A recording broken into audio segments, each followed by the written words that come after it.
കർത്താവാണ് സ്തോത്രം. ദിവസവും ഈ ചാനൽ കാണുന്നതിലൂടെ നിങ്ങൾക്ക് ഒരു വർഷം കൊണ്ട് ബൈബിൾ വായിക്കാം. ദയവായി സബ്സ്ക്രൈബ് ചെയ്യുക. ഉൽപ്പത്തി പുസ്തകം 43 അധ്യായം 1 മുതലുള്ള വാക്യങ്ങൾ. ഉൽപ്പത്തി പുസ്തകം 43 അധ്യായം 1 മുതലുള്ള വാക്യങ്ങൾ. എന്നാൽ ക്ഷാമം ദേശത്ത് കഠിനമായി തീർന്നു. അവർ മിസ്രയീമിൽ നിന്ന് കൊണ്ടുവന്ന ധാന്യം തീർന്നപ്പോൾ അവരുടെ അപ്പൻ അവരോട്, നിങ്ങൾ ഇനിയും പോയി കുറെ ആഹാരം കൊള്ളുവീൻ എന്ന് പറഞ്ഞു. അതിന് യഹൂദ അവനോട് പറഞ്ഞത്, നിങ്ങളുടെ സഹോദരൻ നിങ്ങളോടുകൂടെ ഇല്ലാതിരുന്നാൽ നിങ്ങൾ എന്റെ മുഖം കാണുകയില്ല എന്ന് അദ്ദേഹം തീർച്ചയായി ഞങ്ങളോട് പറഞ്ഞിരിക്കുന്നു. നീ ഞങ്ങളുടെ സഹോദരനെ ഞങ്ങളോടുകൂടെ അയച്ചാൽ ഞങ്ങൾ ചെന്ന് ആഹാരം വാങ്ങിക്കൊണ്ടുവരാം. അയക്കാഞ്ഞാലോ ഞങ്ങൾ പോകയില്ല. നിങ്ങളുടെ സഹോദരൻ നിങ്ങളോടുകൂടെ ഇല്ല എങ്കിൽ നിങ്ങൾ എന്റെ മുഖം കാണുകയില്ല എന്ന് അദ്ദേഹം ഞങ്ങളോട് പറഞ്ഞിരിക്കുന്നു. നിങ്ങൾക്ക് ഇനി ഒരു സഹോദരനുണ്ടെന്ന് നിങ്ങൾ അദ്ദേഹത്തോട് പറഞ്ഞ് എനിക്ക് ഈ ദോഷം വരുത്തിയത് എന്തിന് എന്ന് ഇസ്രായേൽ പറഞ്ഞു. അതിനു അവർ, നിങ്ങളുടെ അപ്പൻ ജീവിച്ചിരിക്കുന്നുവോ?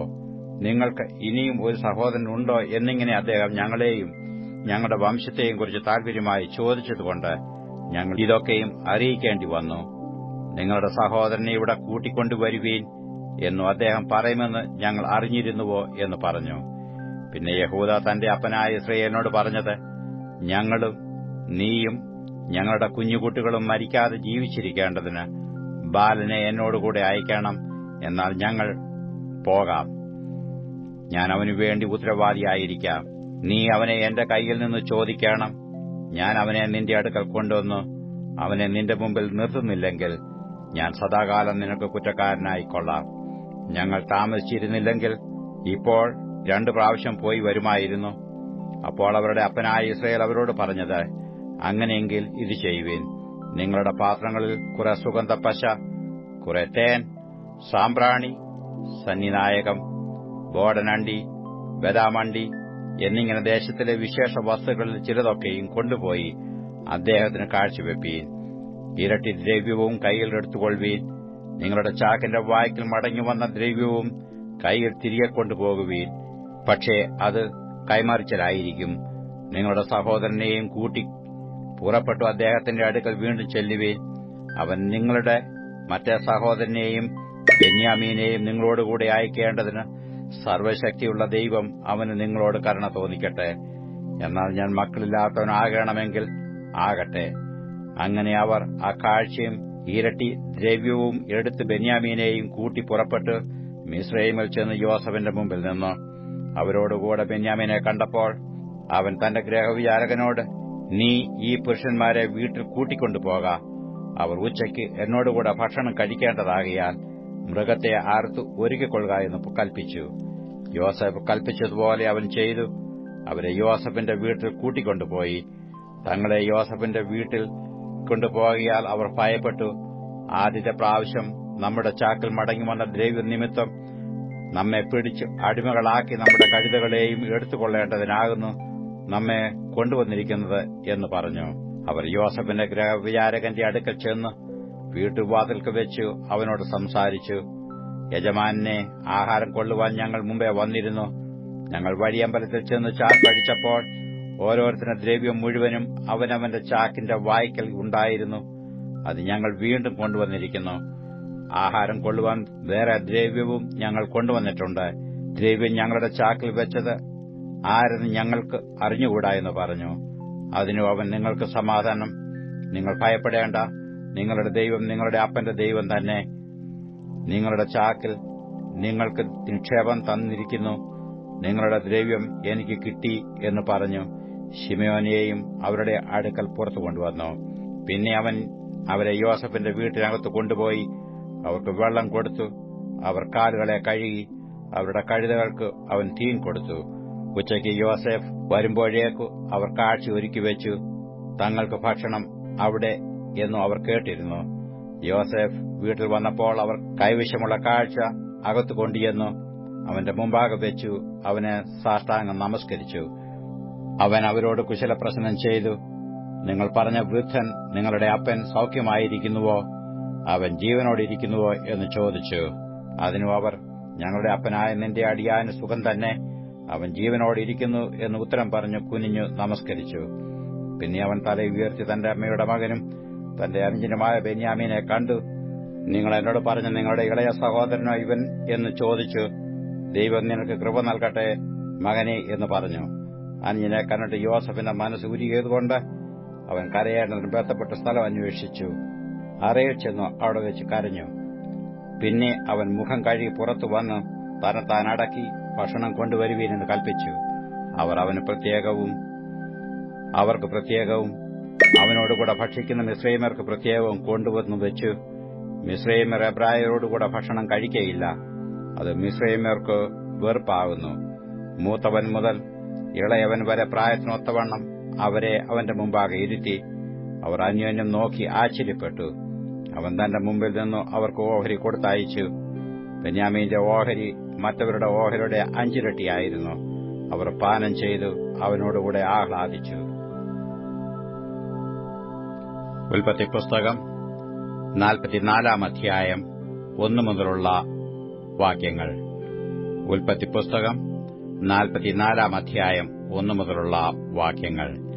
അനന്തരം അവൻ തന്റെ ഗൃഹവിചാരകനോട്, നീ ഇവരുടെ ചാക്കിൽ പിടിപ്പത് ധാന്യം നിറച്ച് ഓരോരുത്തന്റെ ദ്രവ്യം അവനവന്റെ ചാക്കിന്റെ വായ്ക്കൽ വെക്കുക. ഇളയവന്റെ ചാക്കിന്റെ വായ്ക്കൽ വെള്ളികൊണ്ടുള്ള എന്റെ പാനപാത്രവും അവന്റെ ധാന്യവിലയും വെക്കുക എന്ന് കൽപ്പിച്ചു. യോസേഫ് കൽപ്പിച്ചതുപോലെ അവൻ ചെയ്തു. നേരം വെളുത്തപ്പോൾ അവരുടെ കഴുതകളുമായി അവരെ യാത്രയയച്ചു. അവർ പട്ടണത്തിൽ നിന്ന് പുറപ്പെട്ട് ദൂരത്താകും മുമ്പേ യോസേഫ് തന്റെ ഗൃഹവിചാരകനോട്, എഴുന്നേറ്റു ആ പുരുഷന്മാരുടെ പിന്നാലെ ഓടിച്ചെല്ലുക. ഒപ്പം എത്തുമ്പോൾ അവരോട്, നിങ്ങൾ നന്മയ്ക്ക് പകരം തിന്മ ചെയ്തത് എന്ത്? അതിലല്ലയോ എന്റെ യജമാനൻ കുടിക്കുന്നത്? അതിനാലല്ലയോ ലക്ഷണം നോക്കുന്നത്? നിങ്ങൾ ഈ ചെയ്തത് ഒട്ടും നന്നല്ല എന്ന് പറക എന്ന് കൽപ്പിച്ചു.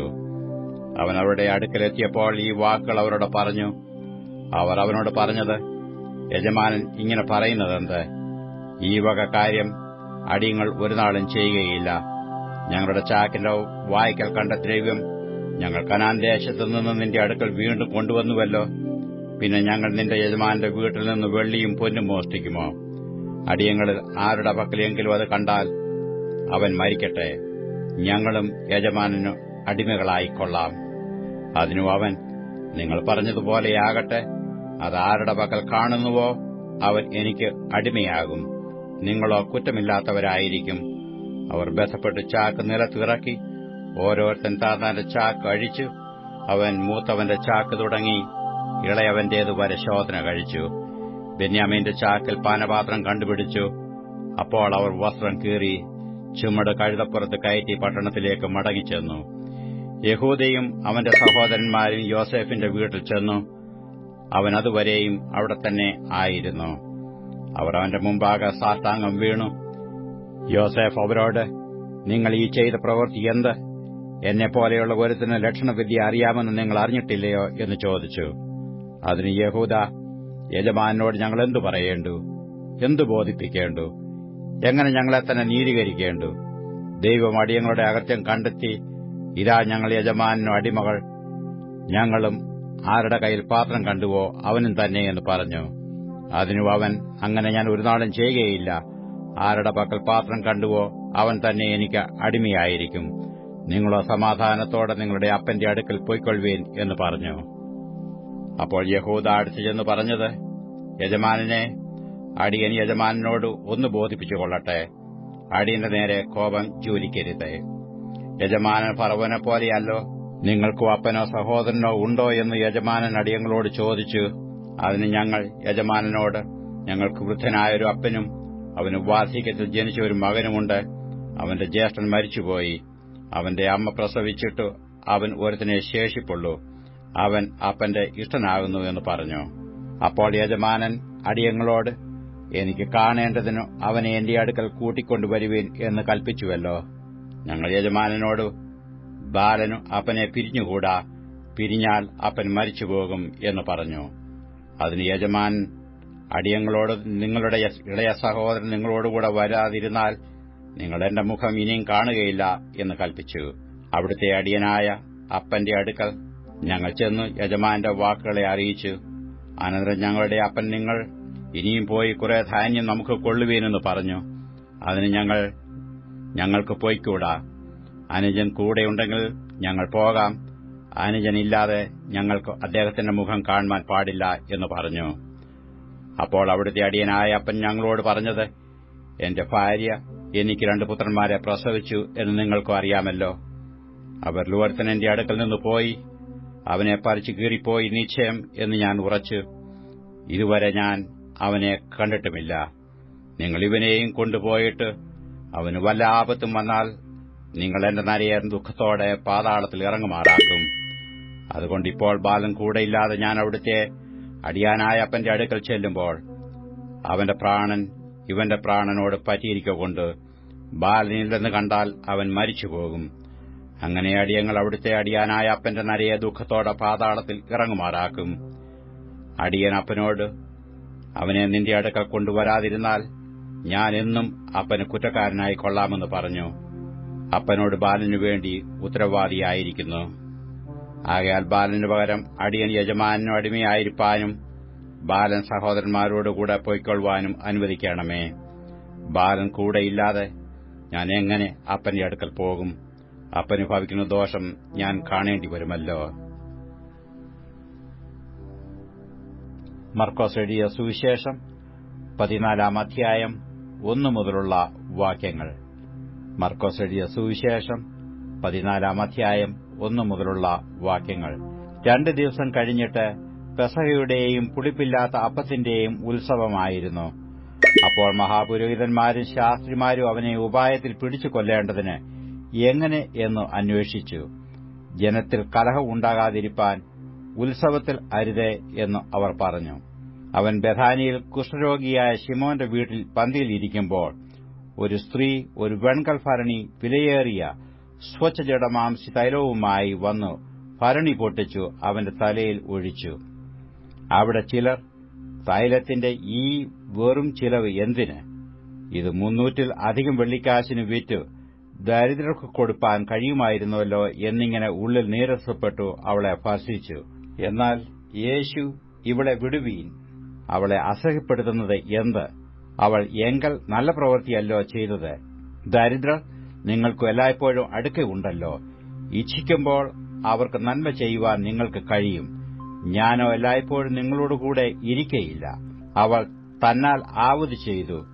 കല്ലറയിലെ അടക്കത്തിനായി എന്റെ ദേഹത്തിനു മുമ്പുകൂട്ടി തൈലം തേച്ചു. സുവിശേഷം ലോകത്തിലൊക്കെയും പ്രസംഗിക്കുന്നിടത്തെല്ലാം അവൾ ചെയ്തതും അവളുടെ ഓർമ്മയ്ക്കായി പ്രസ്താവിക്കും എന്ന് ഞാൻ സത്യമായിട്ട് നിങ്ങളോട് പറയുന്നു. പിന്നെ പന്തിരുവരിൽ ഒരുത്തനായി ഇസ്കര്യോത്താവായ യൂദ അവനെ മഹാപുരോഹിതന്മാർക്ക് കാണിച്ചു കൊടുക്കേണ്ടതിന് അവരുടെ അടുക്കൽ ചെന്നു.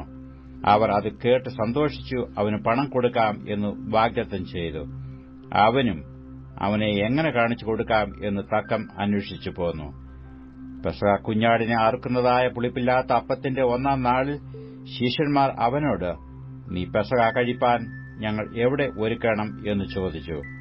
അവൻ ശിഷ്യന്മാരിൽ 2 പേരെ അയച്ചു, നഗരത്തിൽ ചെല്ലുവീൻ, അവിടെ ഒരു കുടം വെള്ളം ചുമന്നുകൊണ്ട് ഒരു മനുഷ്യൻ നിങ്ങളെ എതിർപ്പെടും. അവന്റെ പിന്നാലെ ചെന്ന് അവൻ കടക്കുന്നിടത്ത് ആ വീട്ടുടയവനോട്, ഞാൻ എന്റെ ശിഷ്യന്മാരുമായി പെസഹ കഴിപ്പാനുള്ള ശാല എവിടെയെന്ന് ഗുരു ചോദിക്കുന്നു എന്ന് പറവീൻ. അവൻ വിരിച്ചൊരുക്കിയ ഒരു വന്മാളിക കാണിച്ചു തരും, അവിടെ നമുക്ക് ഒരുക്കുവീൻ എന്ന് പറഞ്ഞു. ശിഷ്യന്മാർ പുറപ്പെട്ട് നഗരത്തിൽ ചെന്നു അവൻ തങ്ങളോട് പറഞ്ഞതുപോലെ കണ്ടു പെസഹ ഒരുക്കി. സന്ധ്യയായപ്പോൾ അവൻ പന്തിരുവരോടും കൂടെ വന്നു. അവർ ഇരുന്ന് ഭക്ഷിക്കുമ്പോൾ യേശു, നിങ്ങളിൽ ഒരുവൻ എന്നോടുകൂടെ ഭക്ഷിക്കുന്നവൻ തന്നെ എന്നെ കാണിച്ചു കൊടുക്കും എന്ന് ഞാൻ സത്യമായിട്ട് നിങ്ങളോട് പറയുന്നു എന്ന് പറഞ്ഞു. അവർ ദുഃഖിച്ചു ഓരോരുത്തൻ ഞാനോ എന്ന് അവനോട് ചോദിച്ചു തുടങ്ങി. അവൻ അവരോട്, പന്തിരുവരിൽ ഒരുവൻ എന്നോടുകൂടെ തലത്തിൽ കൈമുക്കുന്നവൻ തന്നെ. മനുഷ്യപുത്രൻ പോകുന്നത് തന്നെക്കുറിച്ച് എഴുതിയിരിക്കുന്നതുപോലെ തന്നെ സത്യം. മനുഷ്യപുത്രനെ കാണിച്ചു കൊടുക്കുന്ന മനുഷ്യനോ അയ്യോ കഷ്ടം. ആ മനുഷ്യൻ ജനിക്കാതിരുന്നു എങ്കിൽ അവന് കൊള്ളായിരുന്നു എന്ന് പറഞ്ഞു. അവർ ഭക്ഷിക്കുമ്പോൾ അവൻ അപ്പം എടുത്തു വാഴ്ത്തി നുറുക്കി അവർക്ക് കൊടുത്തു. വാങ്ങുവീൻ, ഇതെന്റെ ശരീരം എന്ന് പറഞ്ഞു. പിന്നെ പാനപാത്രമെടുത്ത് സ്തോത്രം ചൊല്ലി അവർക്ക് കൊടുത്തു. എല്ലാവരും അതിൽ നിന്ന് കുടിച്ചു, ഇത് അനേകർക്കു വേണ്ടി ചൊരിയുന്നതായി നിയമത്തിനുള്ള എന്റെ രക്തം. മുന്തിരിവള്ളിയുടെ അനുഭവം ദൈവരാജ്യത്തിൽ പുതുതായി അനുഭവിക്കുന്നാൾ വരെ ഞാൻ അത് ഇനി അനുഭവിക്കയില്ല എന്ന് ഞാൻ സത്യമായിട്ട് നിങ്ങളോട് പറയുന്നു എന്ന് അവരോട് പറഞ്ഞു. പിന്നെ അവർ സ്തോത്രം പാടിയ ശേഷം ഒലിവുമലയ്ക്ക് പോയി. യേശു അവരോട്, നിങ്ങളെല്ലാവരും ഇടറിപ്പോകും, ഞാൻ ഇടയനെ വെട്ടും, ആടുകൾ ചിതറിപ്പോകും എന്ന് എഴുതിയിരിക്കുന്നുവല്ലോ. എന്നാൽ ഞാൻ ഉയർത്തെഴുന്നേറ്റ ശേഷം നിങ്ങൾക്ക് മുമ്പേ ഗലീലയ്ക്ക് പോകും എന്ന് പറഞ്ഞു. പത്രോസ് അവനോട്, എല്ലാവരും ഇടറിയാലും ഞാൻ ഇടറുകയില്ല എന്ന് പറഞ്ഞു. യേശു അവനോട്, ഇന്ന് ഈ രാത്രിയിൽ തന്നെ കോഴി 2 വട്ടം കൂകും മുമ്പേ നീ 3 വട്ടം എന്നെ തള്ളിപ്പറയും എന്ന് ഞാൻ സത്യമായിട്ട് നിന്നോട് പറയുന്നു എന്ന് പറഞ്ഞു. അവനോ, നിന്നോടുകൂടി മരിക്കേണ്ടി വന്നാലും ഞാൻ നിന്നെ തള്ളിപ്പറയുകയില്ല എന്ന് അധികമായി പറഞ്ഞു. അങ്ങനെ തന്നെ എല്ലാവരും പറഞ്ഞു. അവർ ഗത്ശേമന എന്നു പേരുള്ള തോട്ടത്തിൽ വന്നാറെ അവൻ ശിഷ്യന്മാരോട്, ഞാൻ പ്രാർത്ഥിച്ചു തീരുവോളം ഇവിടെ ഇരിപ്പീൻ എന്ന് പറഞ്ഞു.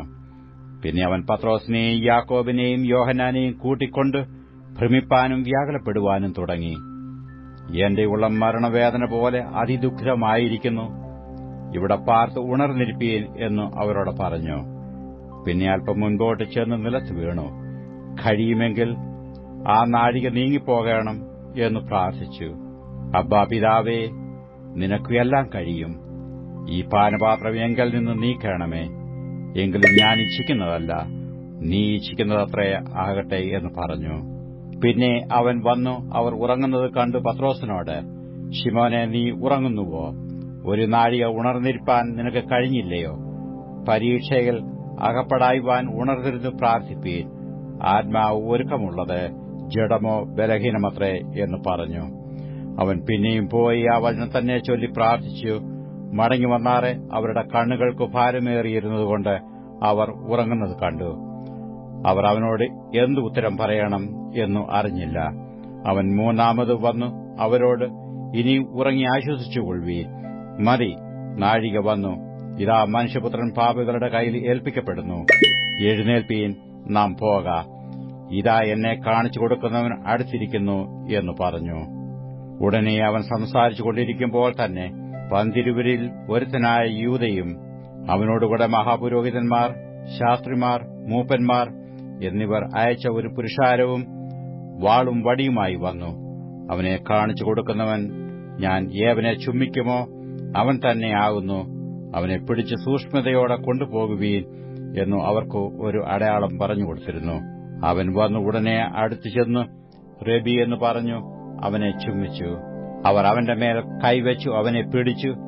അരികെ നിൽക്കുന്നവരിൽ ഒരുവൻ വാൾ ഊരി മഹാപുരോഹിതന്റെ ദാസനെ വെട്ടി കാത് അറുത്തു. യേശു അവരോട്, ഒരു കള്ളന്റെ നേരെ എന്ന പോലെ നിങ്ങൾ എന്നെ പിടിപ്പാൻ വാളും വടിയുമായി പുറപ്പെട്ടു വന്നുവോ? ഞാൻ ദിവസേന ദൈവാലയത്തിൽ ഉപദേശിച്ചുകൊണ്ട് നിങ്ങളോടുകൂടെയിരുന്നു, നിങ്ങൾ എന്നെ പിടിച്ചില്ല. എങ്കിലും തിരുവെഴുത്തുകൾക്ക് നിവൃത്തി വരേണ്ടതിന് ഇങ്ങനെ സംഭവിക്കുന്നു എന്ന് പറഞ്ഞു.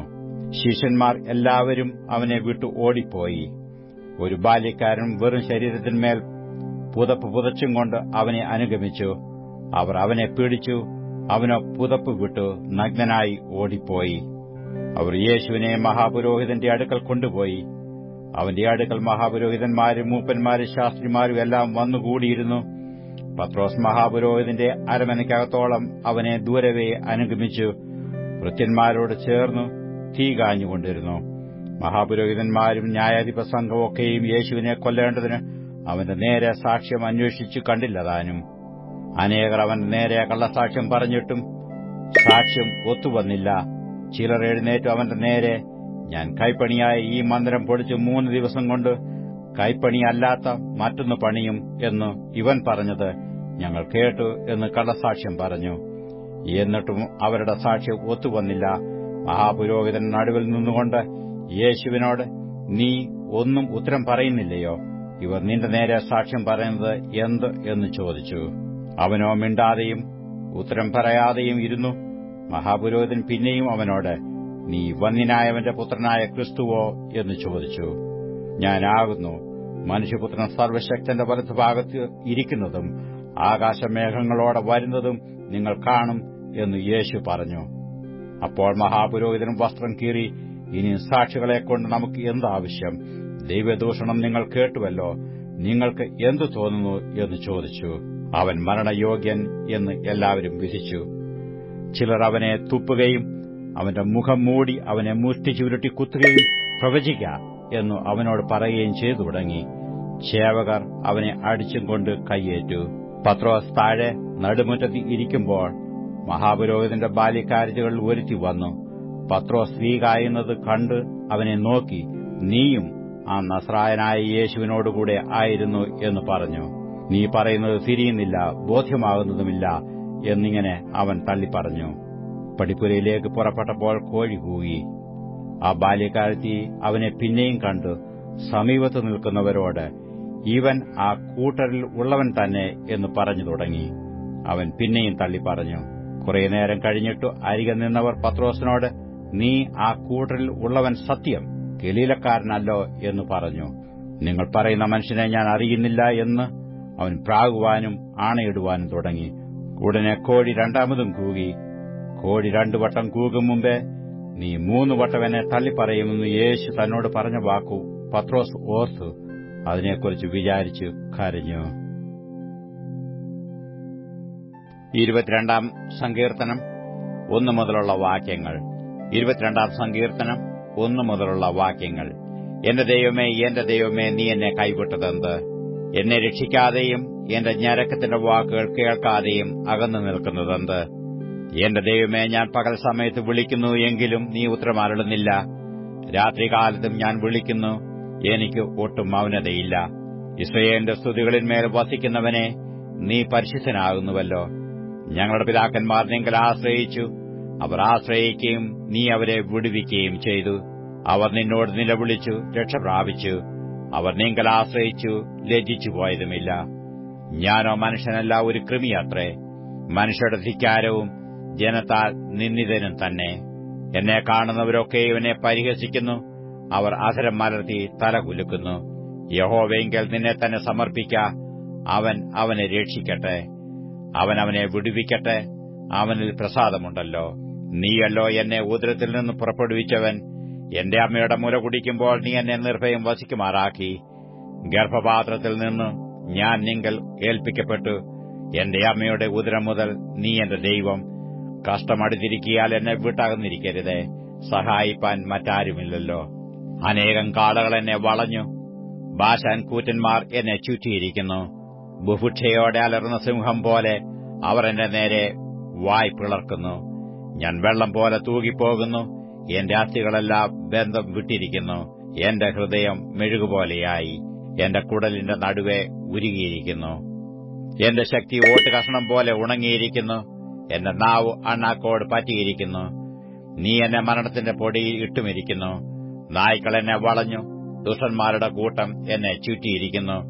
അവർ എന്റെ കൈകളെയും കാലുകളെയും തുളച്ചു. എന്റെ അസ്ഥികളൊക്കെയും എനിക്ക് എണ്ണാം, അവർ എന്നെ ഉറ്റുനോക്കുന്നു. എന്റെ വസ്ത്രം അവർ പകുത്തെടുത്തു, എന്റെ അങ്കിക്കായി അവർ ചീട്ടിടുന്നു. നീയോ യഹോവേ അകന്നിരിക്കരുതേ, എന്റെ തുണയായുള്ളോവേ എന്നെ സഹായിപ്പാൻ വേഗം വരേണമേ. വാളിങ്കൽ നിന്ന് എന്റെ പ്രാണനെയും നായുടെ കൈയിൽ നിന്ന് എന്റെ ജീവനെയും വിടുവിക്കണമേ. സിംഹത്തിന്റെ വായിൽ നിന്ന് എന്നെ രക്ഷിക്കണമേ. കാട്ടുപോത്തുകളുടെ കൊമ്പുകൾക്കിടയിൽ എനിക്ക് ഉത്തരമരുളുന്നു. ഞാൻ നിന്റെ നാമത്തെ എന്റെ സഹോദരന്മാരോട് കീർത്തിക്കും. സഭാമധ്യേ ഞാൻ നിന്നെ സ്തുതിക്കും. യഹോവ ഭക്തന്മാരെ അവനെ സ്തുതിപ്പീൻ. യാക്കോബിന്റെ സകല സന്തതിയുമായുള്ളവരെ അവനെ മഹത്വപ്പെടുത്തുവീൻ. യിസ്രായേലിന്റെ സർവ്വസന്തതിയുമായുള്ളവരെ അവനെ ഭയപ്പെടുവീൻ. അരിഷ്ടന്റെ അരിഷ്ടത അവൻ നിരസിച്ചില്ല, വെറുത്തതുമില്ല. തന്റെ മുഖം അവന് മറച്ചതുമില്ല. തന്നെ വിളിച്ചപേക്ഷിച്ചപ്പോൾ കേൾക്കത്രേ ചെയ്തത്. മഹാസഭയിൽ എനിക്ക് പ്രശംസ നിങ്കൽ നിന്ന് വരുന്നു. അവന്റെ ഭക്തന്മാർ കാണെ ഞാൻ എന്റെ നേർച്ചകളെ കഴിക്കും. എളിയവർ തിന്ന് തൃപ്തന്മാരാകും. യഹോവയെ അന്വേഷിക്കുന്നവർ അവനെ സ്തുതിക്കും. നിങ്ങളുടെ ഹൃദയം എന്നേക്കും സുഖത്തോടിരിക്കട്ടെ. ഭൂമിയുടെ അറുതികളൊക്കെയും ഓർത്ത് യഹോവയെങ്കിലേക്ക് തിരിയും. ജാതികളുടെ വംശങ്ങളൊക്കെയും നിന്റെ മുമ്പാകെ നമസ്കരിക്കും. രാജ്യത്വം യഹോവയ്ക്കുള്ളതല്ലോ, അവൻ ജാതികളെ ഭരിക്കുന്നു. ഭൂമിയിൽ പുഷ്ടിയുള്ളവരൊക്കെയും ഭക്ഷിച്ചാരാധിക്കും. പൊടിയിലേക്ക് ഇറങ്ങുന്നവരെല്ലാവരും അവന്റെ മുമ്പാകെ കുമ്പിടും. തന്റെ പ്രാണനെ രക്ഷിപ്പാൻ കഴിയാത്തവനും കൂടെ. ഒരു സന്തതി അവനെ സേവിക്കും, വരുന്ന തലമുറയോട് യഹോവയെക്കുറിച്ച് കീർത്തിക്കും. അവർ വന്ന് ജനിപ്പാനുള്ള ജനത്തോട് അവൻ നിവർത്തിച്ചിരിക്കുന്നു എന്ന് അവന്റെ നീതിയെ വർണ്ണിക്കും.